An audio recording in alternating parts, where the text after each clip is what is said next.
தமிழ் புத்தாண்டு 2026. இந்த ஆண்டு சிம்ம ராசிக்காரர்களுக்கு எப்படி இருக்கும் தெரியுமா? சில விஷயங்களில் பெரிய முன்னேற்றம் கிடைக்கப் போகுது. ஆனா ஒரு முக்கியமான விஷயத்தில் கவனம் இல்லைன்னா பிரச்சனை வரும். குறிப்பாக கடன் விஷயத்தில் நீங்கள் ரொம்ப கவனமாக இருக்கணும். இல்லனா அது பெரிய சுமையாக மாறிடும். இந்த வருடம் உங்களுக்கு என்ன நல்லது? எந்த விஷயத்தில் ஜாக்கிரதை அவசியம்? முழு ராசி பலனை இப்போ பார்க்கலாம். தமிழ் புத்தாண்டு பலன். சிம்ம ராசியை வைத்து செய்யப் போகும் கவனம். கடன் விஷயத்தில் ரொம்ப கவனம். தமிழ் புத்தாண்டு ராசி பலன். வரும் ஏப்ரல் 14ஆம் தேதி புத்தாண்டு பிறக்க உள்ளது. பிறக்கும் இந்த பராபவ ஆண்டில் சிம்ம ராசியினருக்கு கிடைக்கும் பலன்கள், பரிகாரங்கள், வழிபட வேண்டிய தெய்வங்கள், கவனமாக இருக்க வேண்டிய விஷயங்கள் குறித்து இந்த ஜோதிட பதிவில் விரிவாக பார்க்கலாம். சிம்ம ராசியினருக்கு இந்த தமிழ் புத்தாண்டு கால சர்ப்ப தோஷ நிலையில் சந்திரன் ராகுவோடும் ராசியில் கேதுவும் இருக்கிறார். 8ஆம் இடத்தில் இருக்கும் சனி, செவ்வாய், புதனின் தாக்கம் உள்ளது. நவம்பர் மாதத்திற்கு பிறகு ராகு கேது மாறுவதால் கடன் பிரச்சனைகள் அதிகமாவதற்கான வாய்ப்புள்ளது. 8ஆம் இடத்தில் சனி பகவான் இருப்பதால் பகையை சம்பாதித்துக் கொள்ளும் அமைப்புள்ளது. நெருங்கிய சொந்தங்களிடம் கடன் வாங்குவது, மற்றவர்களுக்காக ஜாமீன் கையெழுத்து போடுவது போன்ற விஷயங்களில் மிகுந்த கவனமாக இருக்க வேண்டும். சிம்ம ராசியில் இருக்கும் அப்பா மகன் உறவில் கவனமாக இருப்பது நல்லது.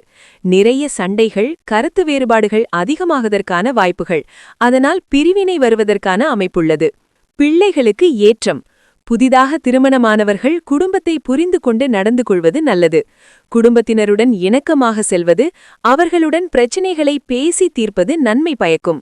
மற்றவர்கள் உங்கள் குடும்ப விஷயத்தில் தலையிடுவதை தவிர்ப்பது நல்லது. சிம்ம ராசியினருக்கு லாபத்தில் குரு பகவான் இருக்கிறார். பிள்ளைகளுக்கு நல்ல காலம் நடக்கக்கூடிய யோகம் உண்டு. முன்னேற்றம். 6ஆம் இடத்திற்குரிய சனி பகவான் 8ஆம் இடத்தில் அமர்வது விபரீத ராஜயோகத்தை கொடுக்கும். புதிய வேலைகள் கிடைக்கும் அமைப்பு உள்ளது. வாழ்க்கையில் முன்னேற்றம் பெறுவதற்கான அழுத்தம் ஏற்படும். குரு பெயர்ச்சி நடைபெறும் ஜூன் 2ஆம் தேதியன்று குரு பகவான் கடக ராசியில் உச்சமடையும் போது குரு அஷ்டமஸ்தானத்தை பார்க்கிறார். தொந்தரவுகள், பிரச்சினைகளிலிருந்து தப்பித்துக் கொள்ளக்கூடிய யோகத்தை ஏற்படுத்தும். தெய்வ திருத்தலங்களுக்கு செல்வது, தெய்வ வழிபாடுகளை மேற்கொள்வது நன்மை பயக்கும். பிரச்சனைகள் தீரும். பூர்வீக சொத்துகள் சம்பந்தமான பிரச்சனைகள் எல்லாம் ஜூன் 2ஆம் தேதிக்கு பிறகு நீங்கும். பழைய சொத்துக்களை விற்று புதிய சொத்துக்களை வாங்குவதற்கான அமைப்பு உண்டாகும்.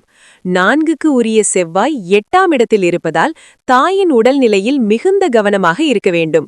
பித்ருக்களுக்கு செய்ய வேண்டிய காரியங்களை முறையாக செய்வது நன்மை பயக்கும். பொறுமை. மிகப்பெரிய உழைப்பை போடும் காலகட்டமாக இருக்கும். சாதாரணமாக செய்யக்கூடிய விஷயங்களில் சிரமமும், கஷ்டப்பட்டு செய்யும் காரியங்களில் வெற்றி பெறும் யோகமும் ஏற்படும். எல்லா விஷயங்களிலும் நிதானம், பொறுமையை இந்த ஆண்டு முழுவதும் கடைபிடிப்பது நல்லது. உணர்ச்சி வசப்படுவதை தவிர்ப்பது நன்மை பயக்கும். தவறுதலான சேர்க்கை, பழக்க வழக்கம் வருவதற்கான வாய்ப்புள்ளதால் மிகுந்த கவனமாக இருக்க வேண்டும். கவனம். சுபகாரியங்கள், சுப நிகழ்ச்சிகளுக்கு செலவு செய்வீர்கள். வண்டி வாகனம் மாற்றுவதற்கான கனவுகள் நிறைவேறும். மறைமுகமாக இருந்த எதிரிகள் தொல்லை நீங்கும். உடல் நலனில் இருந்த பிரச்சனைகள் நீங்கும். வரா கடன்கள் வந்து சேரக்கூடிய அமைப்பு உள்ளது. கிரெடிட் கார்டு, டாக்குமெண்ட், முதலீடுகள் தொடர்பான விஷயங்களில் கவனம் தேவை. தேவையில்லாத வம்பு, வழக்குகள் வரும் வாய்ப்புள்ளதால் கவனம் தேவை. சிம்ம ராசிக்காரர்களே, இந்த தமிழ் புத்தாண்டு உங்களுக்கு நல்ல வாய்ப்புகளையும் சில சோதனைகளையும் கொடுக்க போகுது. சரியான முடிவுகளை எடுத்தால் நீங்கள் வாழ்க்கையில் பெரிய உயரத்தை அடையலாம். ஆனா குறிப்பாக கடன், செலவு விஷயங்களில் கவனமாக இருந்தா பிரச்சனைகளை எளிதாக தவிர்க்கலாம். நம்பிக்கையுடன் முன்னேறுங்கள். வெற்றி உங்கள் பக்கம்தான். இந்த வீடியோ உங்களுக்கு பயனுள்ளதாக இருந்தால் லைக் பண்ணுங்க. உங்கள் நண்பர்களுடன் ஷேர் பண்ணுங்க. பெல், தினசரி ராசி பலன் மற்றும் ஆன்மீக வீடியோக்களுக்கு எங்கள் சேனலை சப்ஸ்கிரைப் பண்ண மறந்துடாதீங்க. நன்றி. மறுபடியும் அடுத்த வீடியோவில் சந்திப்போம்.